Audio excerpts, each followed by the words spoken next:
that maybe the restrictions for the RFQ were strong and in favor of the company who submitted it.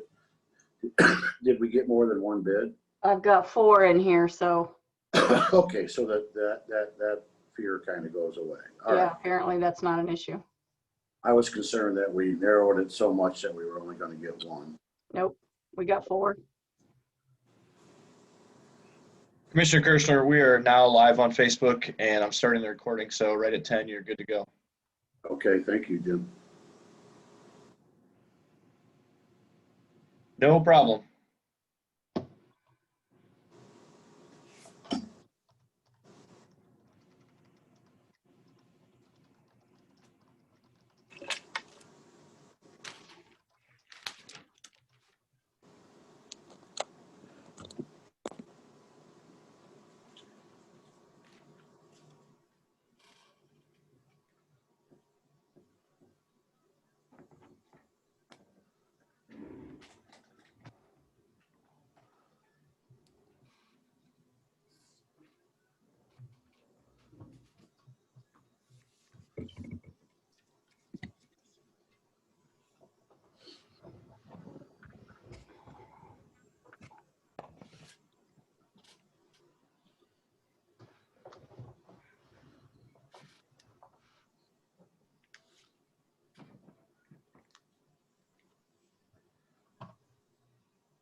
Okay, I've got 10 o'clock. Let us begin calling the meeting to order and start with the Pledge of Allegiance, please. Please join me. I pledge allegiance to the flag of the United States of America and to the republic for which it stands, one nation under God, indivisible, with liberty and justice for all. Thank you very much. Mr. Thomas, you have a prayer this morning? Yes, please bow your heads. Lord, as we gather here today and contemplate the county's business, please guide us with your wisdom. Protect all the citizens of Seneca County, but especially at this time, please look after and protect our farmers during harvest and our election workers as they work the polls as we ask them to do. So we look forward to your blessing and your guidance.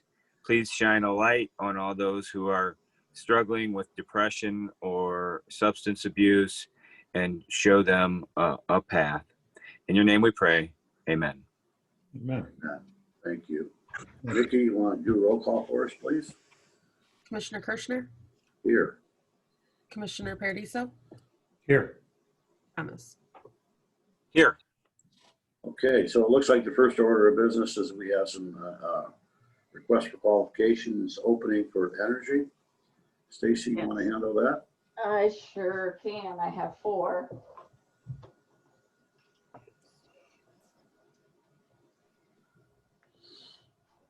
Big boxes.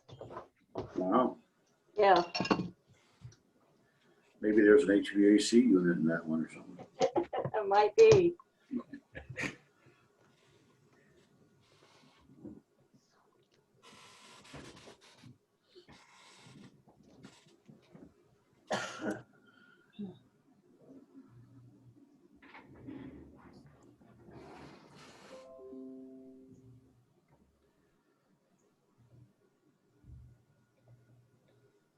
This is just qualifications. I only need to read the entity and then we will review these. So this first one I have is from Palmer Conservation Consulting.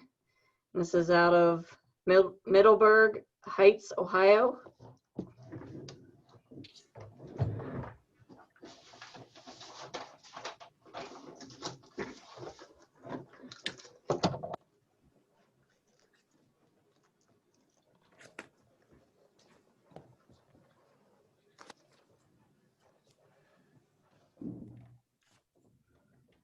The second one I have is Gardiner, Gardiner, out of Salon, Ohio.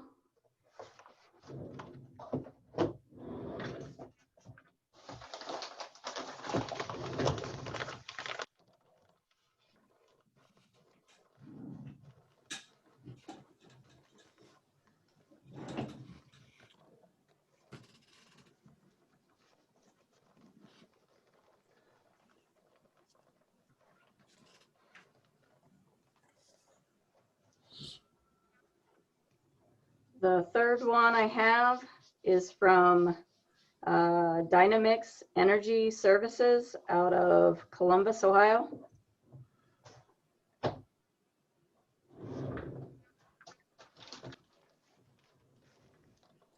What was that third one? What's the name of the company again, Stacy? Dynamix, Dynamix. Okay, thank you.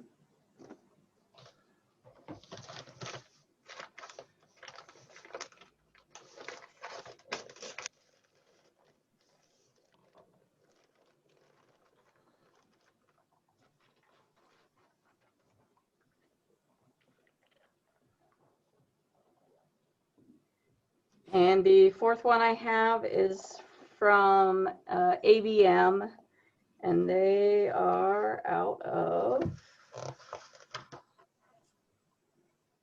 Columbus. Okay, you might want to give a short explanation just for everybody in general to understand what these requests for qualifications are involved with. These are for our buildings energy consumption. Basically, these companies are showing that they could come in and do an energy audit and have guaranteed savings for capital projects. So they could come in and replace a boiler in the jail, and they would guarantee the savings. That's about the easiest way I can describe it. So we'll have to go through these to make sure all of the requirements that we asked for in our advertisements are in this document. And, you know, how soon? I mean, we could do it as soon as next week if we have time to review all these. If not, probably the week after. Okay. So that was the first item. To get back to the bones of the agenda, I guess we do need to get the minutes approved from the digital audio video recording of the previous board session that we had last week on October 8th. So I'll accept So the moved. motions. Thank you. Second.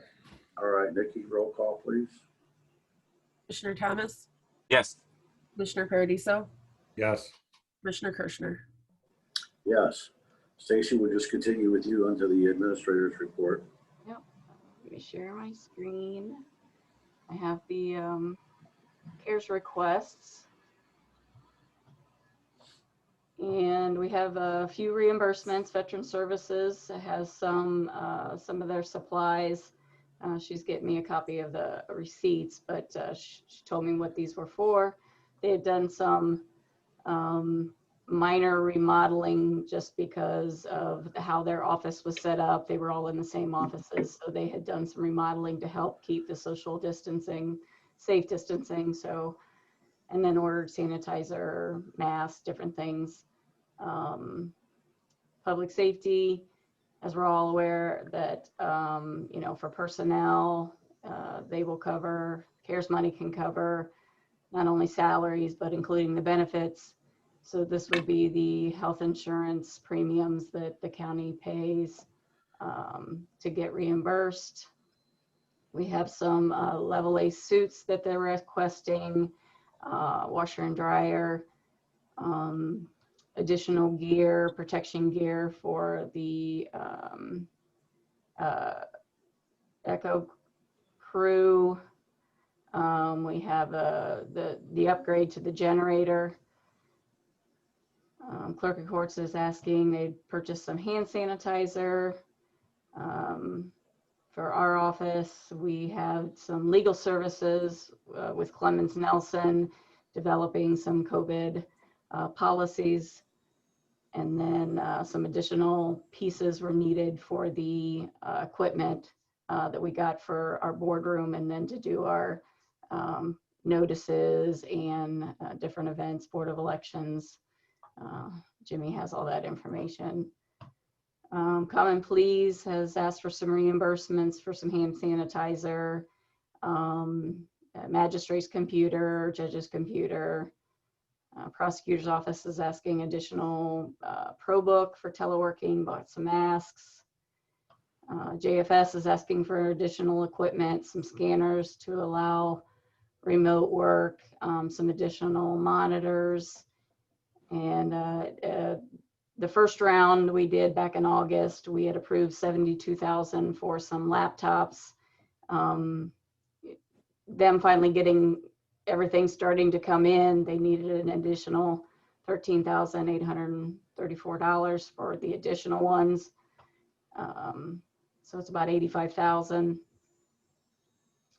They asked for portable fingerprint scanners, some printers, and additional label printers. CSB, this is the quote for the generator and rewiring for the health department.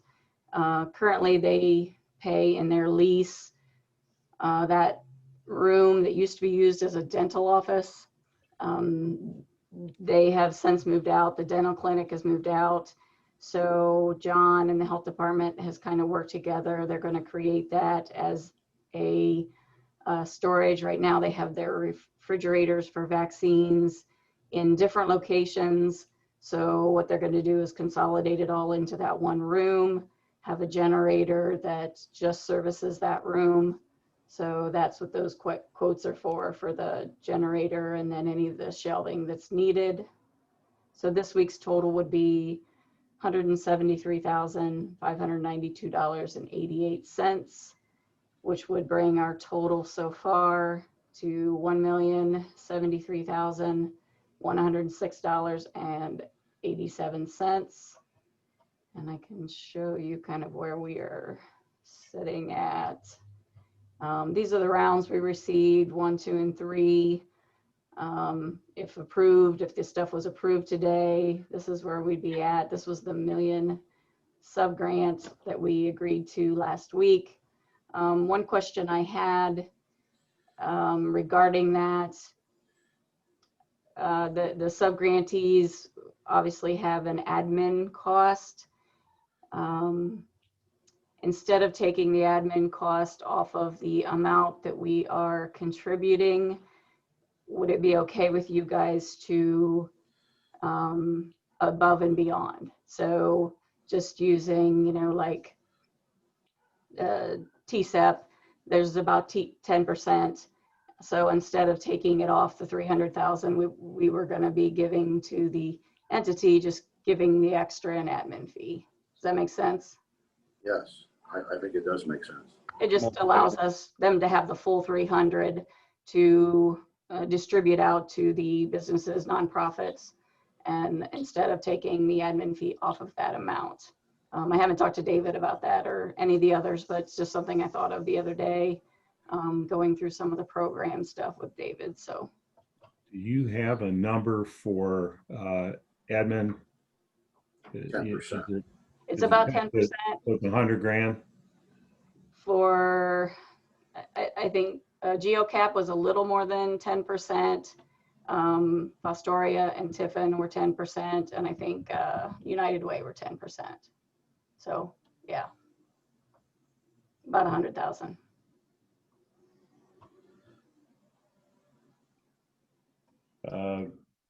For discussion, I'm okay with it. Okay. Yeah, I'm okay with the admin fee. The only thing I'd say about the health department, you brought up that room that the former dental clinic. We had a conversation with them that, they had to ask us to not increase their rent per the agreement. And we had to ask for that room back potentially. So, to the extent that we're moving forward with that idea, we are giving up that room potentially. Yeah, I kind of forgot about that. We didn't up their rent for that. That was still included, yeah. Yeah, that was part of the negotiations, is that if we needed that room, they would give it back. So just something to contemplate as we renew their lease in the future. I'm not opposed. I'm just reminding us. Okay, Good point, Shane. Appreciate if it. you're okay with that. Yeah, so I think you need approval again for this, so I'll accept the motion to approve these CARES Act money distributions. Are we going to amend that, Mike, to include the admin fee? Yeah, yes, I believe so. Okay. So moved. Second. Okay, any additional discussion? Nikki? Commissioner Thomas, Yes. Commissioner Paradiso, Yes. Commissioner Kirschner. Yes. Okay, The anything only else, other Stacy? thing, the only other thing I have, just give you an update, sales tax came in yesterday Okay. for October, $814,910.96, which is about 11% over 2019. And I think we're up to about 5% for the year. So just wanted to give you a quick update on that. You know, I want to make sure that we're establishing the base here. So it's 5% over what we had originally projected prior to the adjustments. Yes. Because we went from 17.8 to 15.8, right? So this is okay.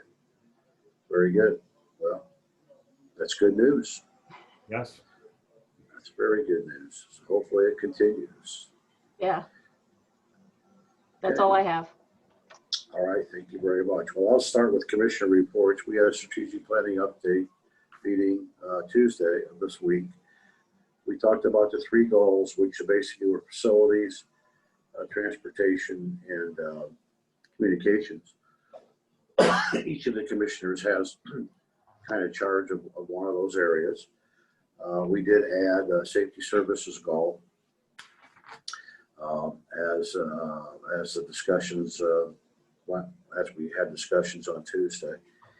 So each of the goal setting committees for the strategic plan are going to meet sometime by the end of November, and we're going to get that committee together again in full. The first meeting or before the first meeting in December, if we can, to update everyone on the goals and objectives and the action plans within each of those, reprioritize what the goals might be for, at this point, basically 21 and 22, and move this thing forward. Hopefully we'll get a moderator who will be involved in the next meeting that can kind of guide us through the process. So I think that's our plan at this point.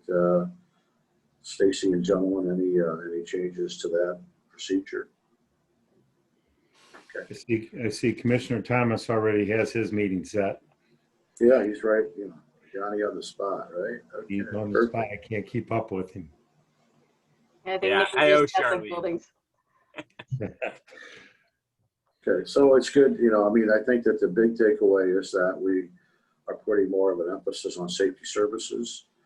We had a lot of great input from that, and that will be a high priority going into 21. Okay. Mr. Paradiso, would you like to begin with your report? Yeah, thank you. I just want to mention Job and Family Services. Kathy Oliver, Stace, I know as you were going through the reimbursements, you mentioned them. We all received Kathy's quarterly report, and it's just really impressive. She was way out ahead of working remotely, and she's in a very personalized business. And if you talk to her, they've reinvented themselves in a very positive way out there. So just hats off to her and everybody out there that's working hard. The new business administrator, things are going well with the audit. So it's just wanted to acknowledge that. My biggest thing, really, what I want to report on is the museum, give everybody an update. As we're all aware, at the end of the meeting last week, I was asked to meet with all parties based on what I proposed, work out the details and report back. So I would like to do that. Had a very positive and productive week. First met with the Historical Society, met with Mark Steinmetz, met with Tanya, went over the framework as I laid it out in the proposal. I felt the meeting was very cordial and positive. Have a follow-up meeting with them today. We met with, I met with members of the foundation, Fran and another person. That went very well as we went over the framework from their side. We invited Stacy and John Loxton into the meeting. We had a very direct and good discussion about responsibilities with maintenance, who does what, the needs, that kind of thing. Stacy also talked about the computers, and I thought it was a good meeting as far as the county getting comfortable with the foundation as to how this may end up. Derek Devine is off this week. We do have, thanks to you, Mike, we do have a draft, or at least a round one agreement that we could look at to enter into management with the foundation. We discussed advisory board. I think this is very important. It would be a 9-person advisory board using Commissioner Thomas's suggestion. What I have now would be the 9 people would be, the 9-member board would be made up of 1 commissioner or representative of the commissioner's office, 1 member of TSEP, and either be David Zach or somebody that he would assign, 1 member from the Visitors Bureau, which would be Bryce Riggs. He would take that on to start. 1 member from the Community Foundation, which would be Jody Reinbolt. And all these people have agreed to serve. 1 member from Fostoria, Renee Smith, would start and serve on this committee. And then at some point, maybe designate someone. Representative from the city of Tiffin to be identified. There would be a representative from the Historical Society, 1 or 2 from the foundation. If we went with 1, we could look at someone from out into the county, either a citizen or another historical society or a park, or I don't really have that honed in yet, but we've got 8 of the 9 identified, and they've all agreed to sit on the board. So as we're having all these committee meetings, that'll be something we try to put together sooner than later with that group. Tony, I'm glad you're keeping the number at 9 and not packing the advisory committee. Yes, I think 9, everyone thinks 9's a good number, and we're not packing the court. Yeah, that's right. So with everyone's, with permission from both commissioners, I would like to condense this to writing. I think, we had a proposal from all of us. I've taken my proposal, met with all parties. Everyone seemed very warm and friendly to move forward. So I'd like to condense everything to writing and then bring it to a resolution on Thursday. We also have had some inquiries from citizens. Are you going to open for Christmas? those kind of things. I think the overwhelming consensus actually from everyone is to remain closed until we can get the inventory complete. Place needs clean. There's some projects going on. So I do not envision the museum reopening, this year, and it's most probably into maybe March of next year would be kind of a target date that all parties at this point are feeling reasonable about. I do feel that, and we don't have a total handle on this yet, but the inventory process may be a little more involved than we think. So this week I am working with some people to kind of identify what that means. Is it 4 months, 3 months? What kind of man hours are involved, so we can have that expectation kind of defined before we enter into any agreement. And we think we can do it in a week or 2 months, and it's actually 6 months. So we want to spend a little time putting the scope of the remaining inventory work together. And then we will discuss that with all parties as well. So any questions from either one of you regarding the process? Let's carry on, Commissioner. Okay, we good? Yeah, Okay. you have my support. You're doing, you're going down the right path. So, Okay, thanks. That's all I have right now. Okay, Commissioner Thomas. yeah, I just want to give a shout out to Lane of Dreams. They had a ribbon cutting last night, and I represented the commissioners, and they had a rededication, and kudos to the chamber for continuing to run around the county and have ribbon cuttings and openings, and they just do a fantastic job. But my hat's off to Lane of Dreams. They had a setback turn of events, and they're rebranding themselves and relaunching themselves. And that's the kind of business resilience I think we're seeing across the county, and that it bodes well for our future and our local economic development. So that's all I have. And I did get my meeting scheduled, but I have to thank Charlene and Mark Zimmerman for, doing that. So. Perfect. Okay, I guess at this point, I'm not sure if Mike Ditto is on the line or not, but Mike, if you're here, could you kind of bring us up to date on what's going on at the level on the state level? Absolutely. No, thanks for the opportunity, Commissioner. So we are here in the middle of October with about 3 weeks left until the November election. So the legislature is currently on recess right now and will be for about the next 3 to 4 weeks. But we are expecting a very, very robust lame duck period in November and December around the holidays. One of the items that we've talked about on these calls previously that I think is of interest, certainly to everyone on the call, is the potential for a smaller capital budget this year for the state of Ohio.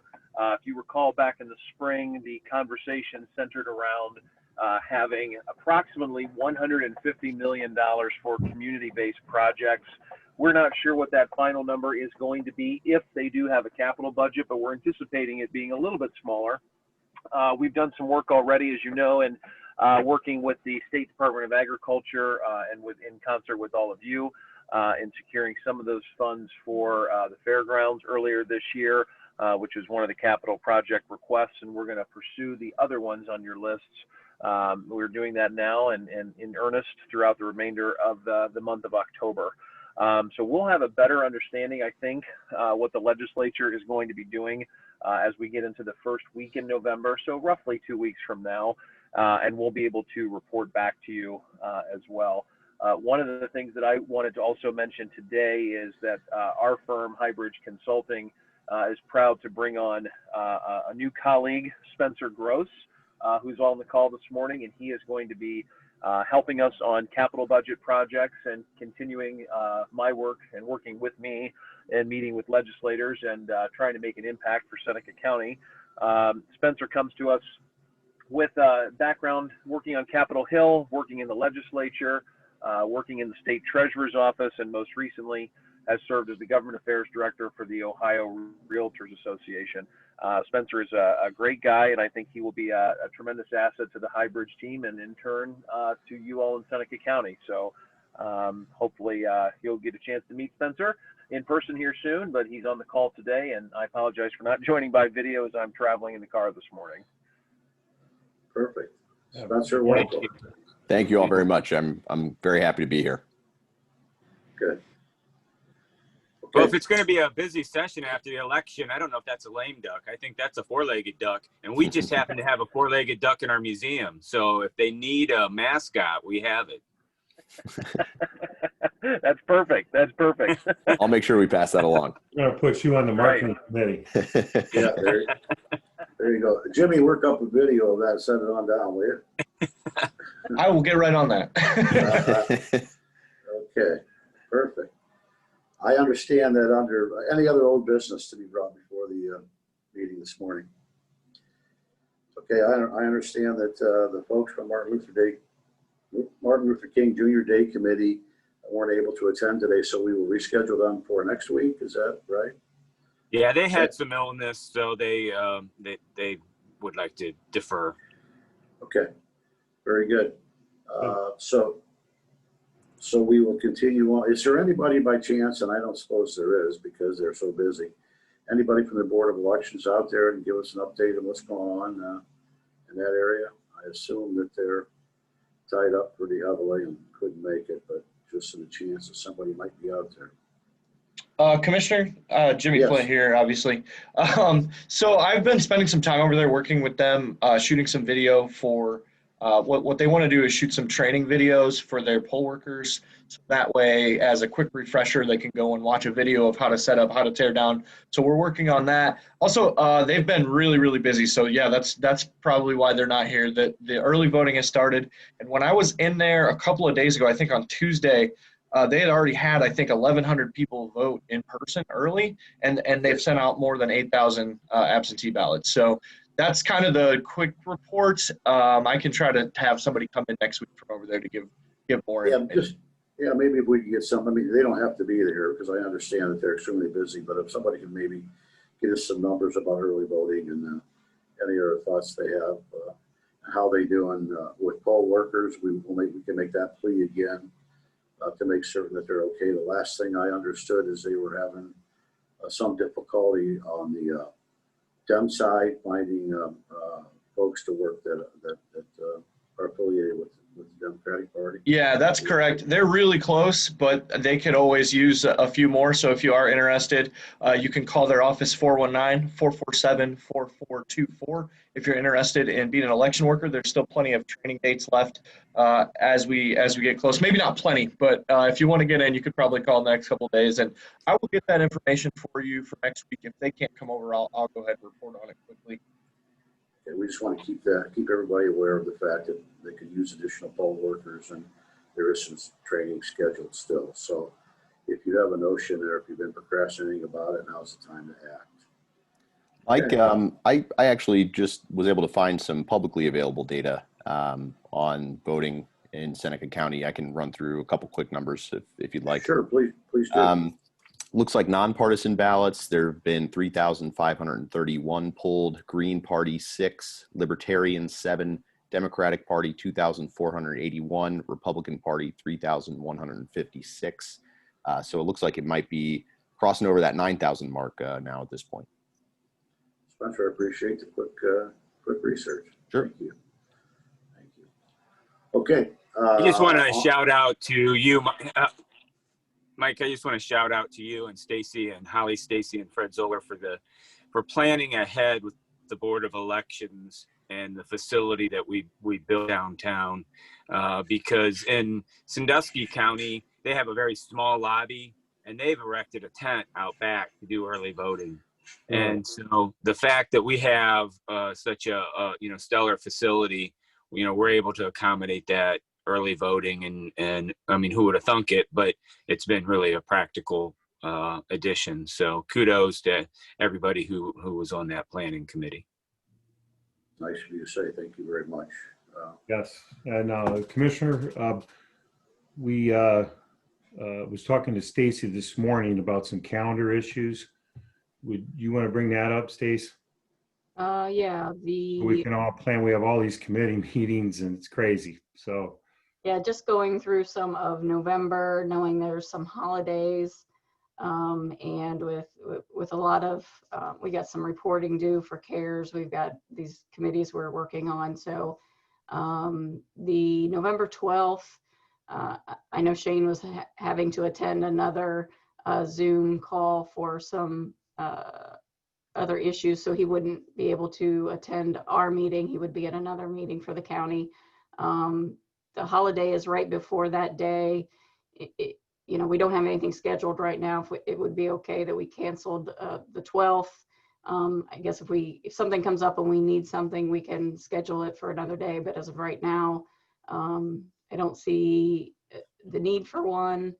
And then just to remind everybody, you know, because our meetings are normally on Thursdays, Thanksgiving is obviously always on a Thursday. So we will not be having board that day.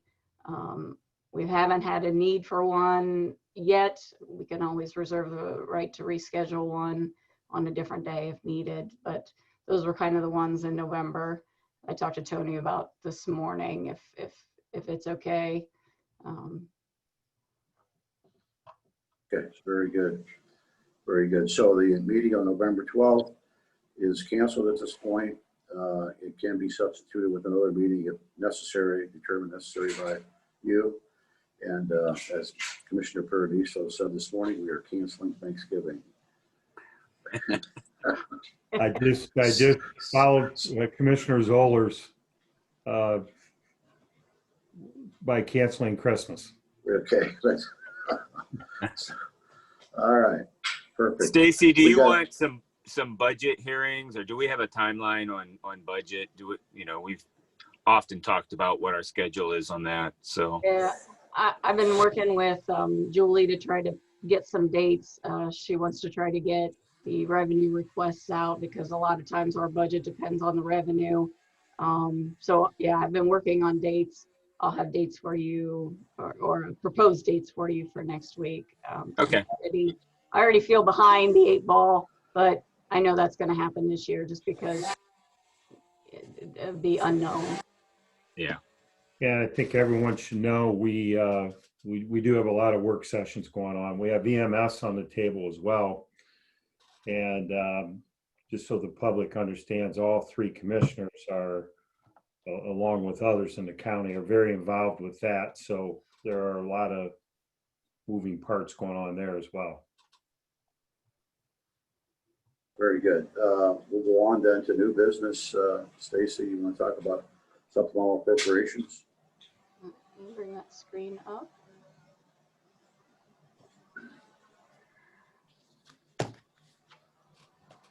Okay, so I have supplemental appropriation at the request of Juvenile Probate Court. This is for their juvenile program services fund 1176. They're asking for an additional $1,000 in supplies. They're pretty good at putting in their descriptions. Taser training, target, taser live cartridges, which I think I'll skip that one. We might send the commissioners to that, but next one I have is a request from Juvenile Probate Court asking for $1,500 into their mediation line. This is a grant that they got to install a security camera for parking lot number 3. This is, you know, the collaborative effort that the judges, the commissioners, and the city had to, you know, to keep some of the downtown parking open for the citizens of Tiffin, the citizens of Seneca County that come into Tiffin to do business at our offices. They agreed with the city to park down to lot 3 and have gotten grants to put up a camera for that lot.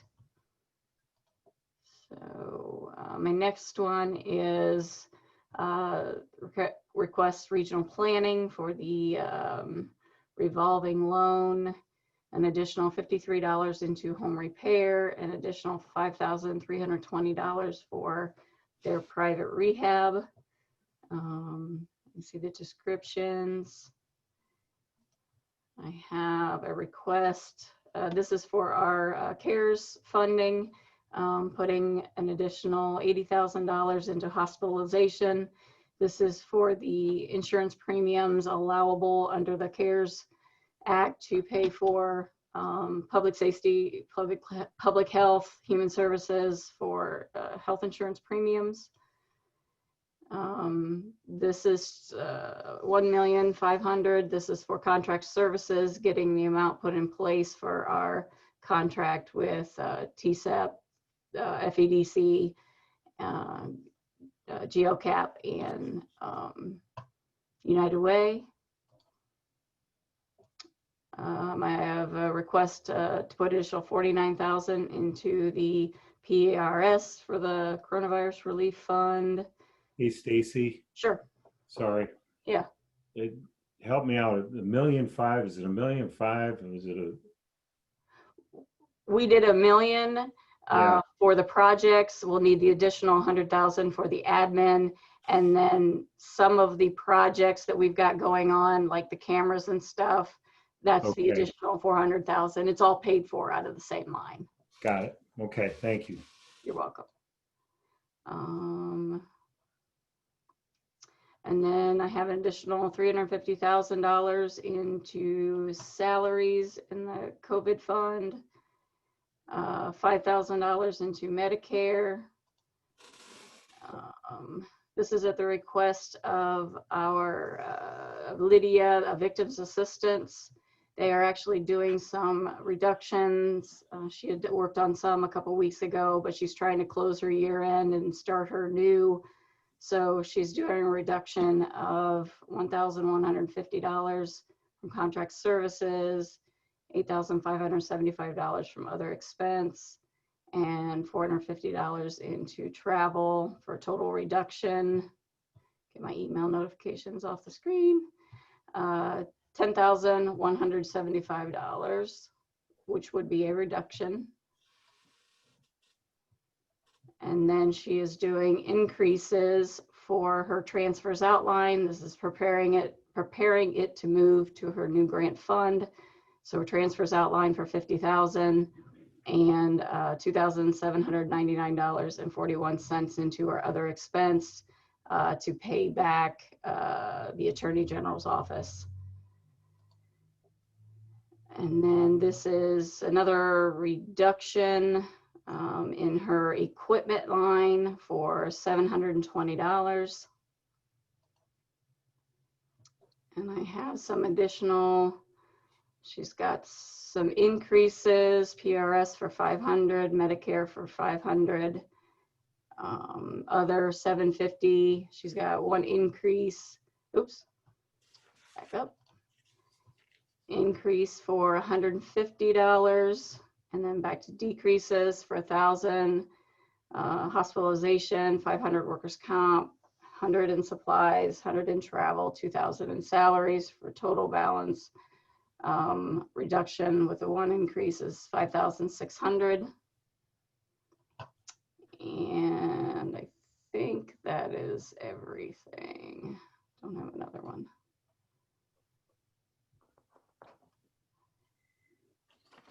Yep, that should be all I have. I think I have one other non-financial resolution.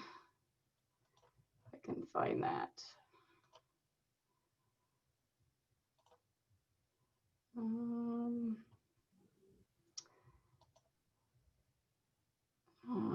You sent that to me, right, Nikki? I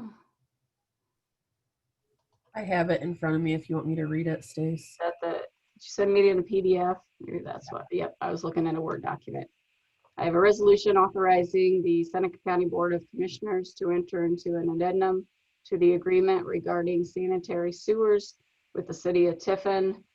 This goes along with the other agreements we did last week for the annexations. The sewer agreements were part of those as well. Ellie Anderson at our prosecutor's office recommended we do this one separately. There was some wording in the other agreements to include this, but she thought it was appropriate if we go ahead and do this by resolution separately. So those are all I have. Okay, is there also a proclamation, Nikki, that you put together? Do we need to combine that with these, or you want to do that separately? Let me find it. Okay.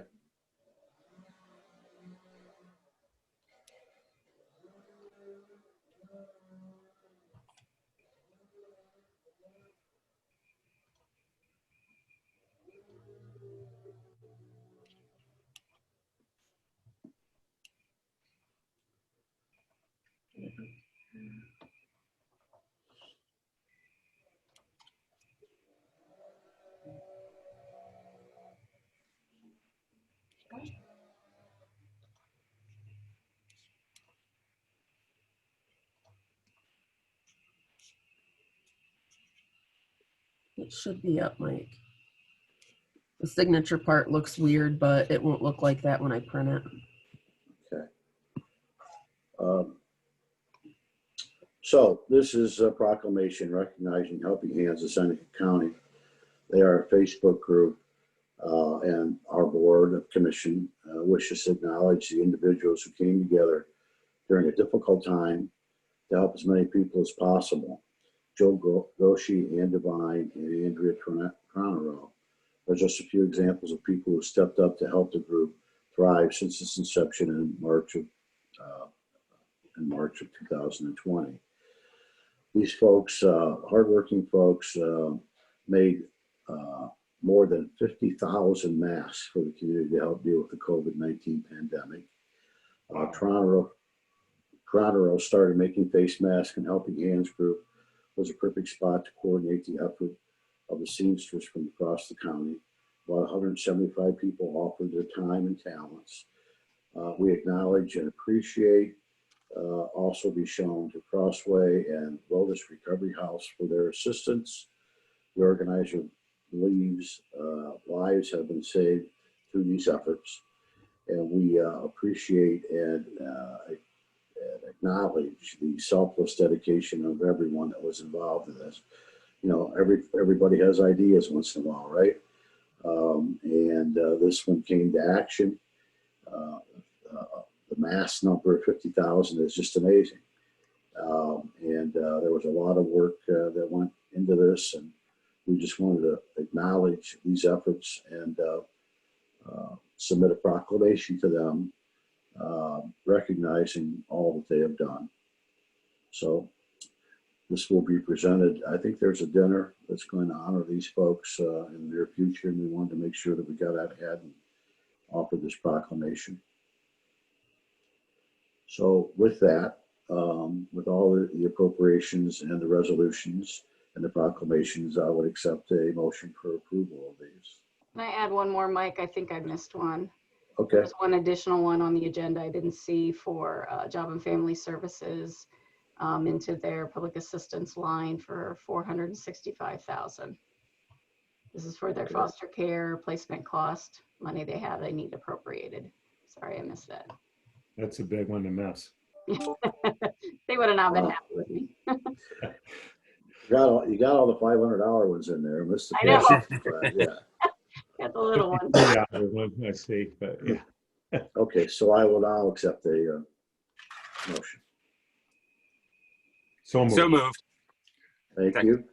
Nikki, roll call, please. Somebody seconded it. Commissioner Thomas, Yes. Commissioner Paradiso, Yes. Commissioner Kirschner. Yes. Okay, the time has come for public comment. Do we have anyone out there who has anything they'd like to offer for the benefit of the county this morning? Commissioner Kirschner, we did have Trinity Lescalette from the library who wanted to speak. So Trinity, if you want to, you can go ahead and unmute yourself. Good morning. Good morning, Trinity. Hi, Trinity. Morning.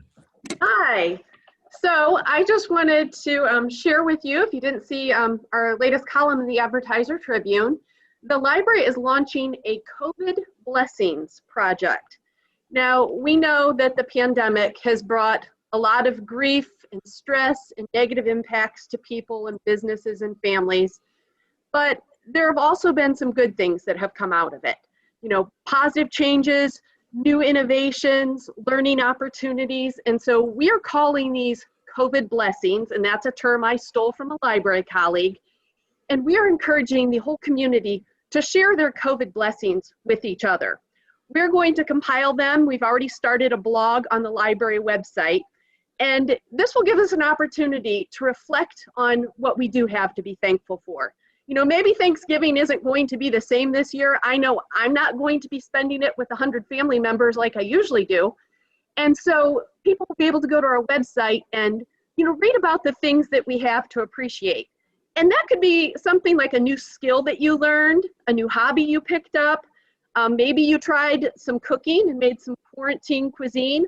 I will be posting a picture of the very first turkey I ever made in my entire life. It does not look pretty, but it tasted good. You know, I know that in my neighborhood, I met neighbors that I have not known in the 6 years I lived there. I saw families going out, walking around, exploring. We know people went out to our local parks. And I specifically wanted to mention it here at the commissioners meeting, because if it had not been for COVID and quarantine, I would never have sat here and watched your meetings. You know, you were mostly just a name that we read in the newspaper, and I think it's really given a lot of people an opportunity to learn about how local government works, whether it's attending commissioners meetings, city council meetings, school board meetings. So, you know, I'm considering that one of my COVID blessings, that now I have a better idea of what everyone in the county is doing. So I would like to encourage all of you to submit your COVID blessings. You can do it on your own. You can do it as a group. We'll be reaching out to schools, teachers, nursing homes. You know, maybe you want to get people together at your business, and you can submit those by email. I'll put some information in the chat. We have flyers that will be going out. But, you know, it gives us a chance when we are socially distant and far apart physically. It's a way to keep our community connected. So I look forward to reading all of our community's COVID blessings. And, you know, like I said, it's a chance to be thankful for the positive things that are happening in our community. So thank you for the chance to share that with you. Well, Trinity, that's a wonderful idea. I'm glad. I hope that we haven't disappointed with the Zoom meeting. Going to be a lot of unlearning from civics classes. Yeah. Yeah, that's right. I'll go Thank you. first. I couldn't be happier that my adult child moved home during the pandemic. So I'll be submitting that one. Thank you. Yeah, Awesome. perfect. Trinity, thank you very much. That's an uplifting message, and we all need that at this point in time, right? So God bless you, and I hope there's thousands of entries in your blog. I'm sure there are thousands of things that happen, but we'll see how many people submit. Perfect. All right. Anyone else out there, Jimmy? Good morning, commissioners. It's Bryce Good morning. Rick here at the chamber. Deb and I just got back from visiting Rick Lucius at Lucius Door. So we're throughout the county, just jumping on. So I just want to thank Commissioner Thomas for joining us yesterday for a great ribbon cutting and open house at Lane of Dreams with Claire and Julie in their venture, as well as we have a ribbon cutting today at 4:30 at the Tiffin Drive-In for their new screens that they're installing. So we're excited. Things are really busy here at the chamber. As many of you know, that we've hit record membership in the last few weeks, and things are really rolling. And then, as well as Destination Seneca County, we're working hand in hand with our friends over in Sandusky County on a partnership we're rolling out for next year for a bus tour travel program. So we're working on some things, really busy meeting with our members and meeting with our tourist attractions. So just want to, Tony busted my chops for not being on this morning and just texted me. So we just got back and just wanted to jump on and say, hey, thank you. And it's good to join you guys virtually. I got to tell you, growing up in Tiffin, Ohio, one of the highlights of a lot of weekends was being able to go to the drive-in theater with the family in the car and using those little boxes that you hung on the window. Everyone remembers those things, right?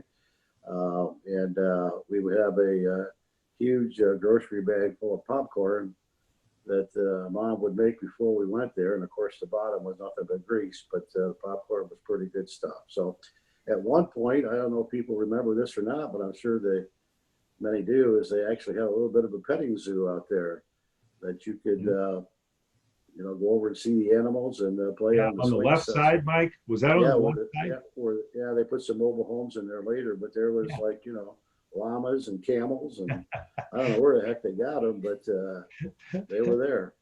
So I don't suppose, Bryce, they're going to bring back the petting zoo. Probably not. No. So I also want to thank Mike Cole, the new owner, who's, really, I think it's important that, establishment like that exists. It's only one within a 45-mile drive radius. So to have that facility here in Seneca County that brings folks in, they've had a number of concerts throughout COVID that have really drawn people in from outside the county. We're really excited that he's continuing to invest in it and make it the best it can be. Okay, well, here's the question of the day then. Can anybody tell me where the other drive-in theater was in Seneca County back in the 60s and 70s? Nobody has a clue? It was Ooh, on the corner of 23 and 23. 224.